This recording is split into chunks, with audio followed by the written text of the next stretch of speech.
উনি সিটটা চেঞ্জ করবেন। মমতা বন্দ্যোপাধ্যায় আবার না সিটটা চেঞ্জ করে দেখুন। শুভেন্দু ভয়, মমতাদির এখন লেগে আছে। মমতাদি হয়তো সিটটাই চেঞ্জ করে দিতে পারেন। দেখুন আগামীকাল দেখবেন হয়তো অন্য কারো সিটে অন্য যিনি এমপি হয়ে গেছেন তার সিটে দাঁড়াতে পারে, কিন্তু ভবানীপুর আর নন্দীগ্রামে উনি দাঁড়াবেন না, এটা শিওর। এই শুভেন্দু হয়, শুভেন্দু ভীতি একটা কাজ করছে। এই শুভেন্দু তা যেভাবে হারাচ্ছে, বলে বলে হারাচ্ছে আর বলে বলে দিকে দাঁড়াচ্ছে, এটা বড় ব্যাপার। দু জায়গা থেকেই নিশ্চিত পরাজিত হতে চলেছেন, দু জায়গা থেকেই পরাজিত হতে চলেছেন। নন্দীগ্রাম থেকে নিশ্চিত পরাজয় জেনে সস্তা প্রচারের জন্য, যেহেতু ভবানীপুর মুখ্যমন্ত্রীর কেন্দ্র, তার সঙ্গে নাম জড়িয়ে থাকলে কিছুদিন প্রচারে থাকা যাবে, তো সেই কারণে এই দুটো জায়গা থেকে দাঁড়াবার কথা। তো সুতরাং বিজেপি টোটালিটিতে হারবে, তৃণমূল সরকার করবে, শুভেন্দু অধিকারী নন্দীগ্রাম থেকেও হারবেন এবং ভবানীপুর হারবেন তো বটেই। বিজেপি অনিশ্চিত, বিরোধী দলনেতা নিজে অনিশ্চিত, সেই কারণেই দুটো আসনে দাঁড়িয়েছেন। নন্দীগ্রাম গোহারা হারবে, ব্যাপারটাই তো হচ্ছে একটা অনিশ্চিত। আর সব থেকে বড় কথা, টোটালিটিতে তারা যে হারছে সেইটা কিন্তু স্পষ্ট হয়ে গেছে। এবারের যে বিধানসভা নির্বাচন 2024, সেখানে দুটো কেন্দ্রে নজর থাকবে সবার। একটি হলো ভবানীপুর, আমরা বুঝতেই পারছি সেখান থেকে শুভেন্দু অধিকারী যেরকম লড়াই করছেন, তার পাশাপাশি অবশ্যই এখনো পর্যন্ত যেটা জানা যাচ্ছে মমতা বন্দ্যোপাধ্যায় লড়াই করবেন, কারণ সেটা তার কেন্দ্র, সেখানকার বিধায়ক মমতা বন্দ্যোপাধ্যায়। অন্যদিকে নন্দীগ্রামে শুভেন্দু অধিকারী লড়াই করছেন, কিন্তু তার পাল্টা কৌশল এবার তৃণমূল কি রাখে সেদিকেই নজর।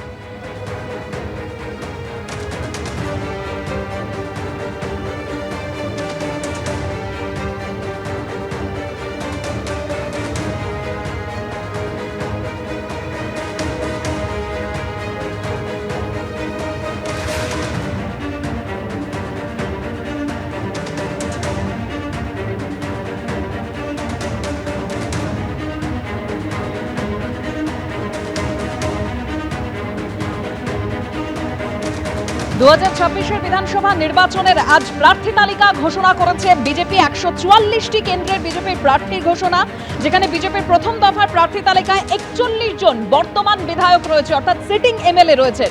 বিজেপির প্রথম দফার প্রার্থী তালিকায় 3 জন প্রাক্তন বিধায়ক রয়েছেন। বিজেপির প্রথম দফার প্রার্থী তালিকায় নাম নেই 6 জন বিধায়কের।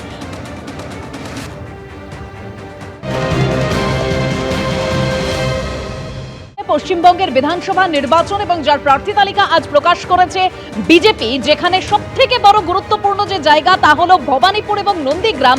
এই দুটো আসন থেকেই শুভেন্দু অধিকারী তিনি লড়াই করবেন, অর্থাৎ সেই প্রশ্নটা জোরালো হচ্ছে যে এবারের বিধানসভা নির্বাচনেও কি সেই মমতা বন্দ্যোপাধ্যায় এবং শুভেন্দু অধিকারীর দ্বৈরথ আমরা লক্ষ্য করব।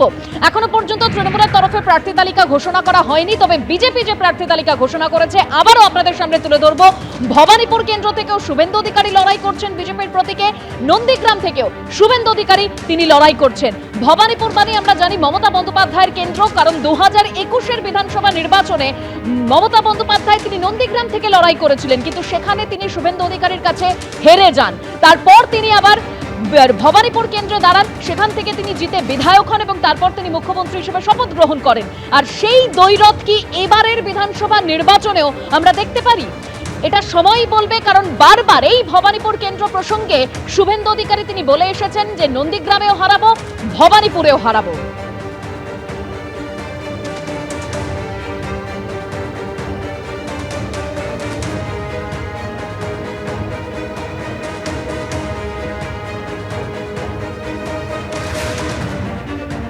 এটা ভারতীয় জনতা পার্টি, এখানে ব্যক্তি সিদ্ধান্তে কিছু হয় না।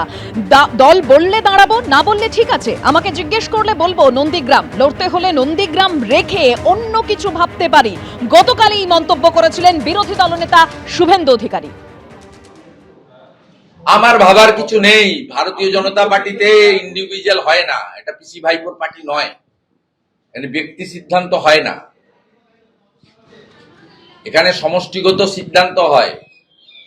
ভারতীয় জনতা পার্টি আমাকে না লড়ালেও ঠিক আছে, লড়তে দিলেও ঠিক আছে,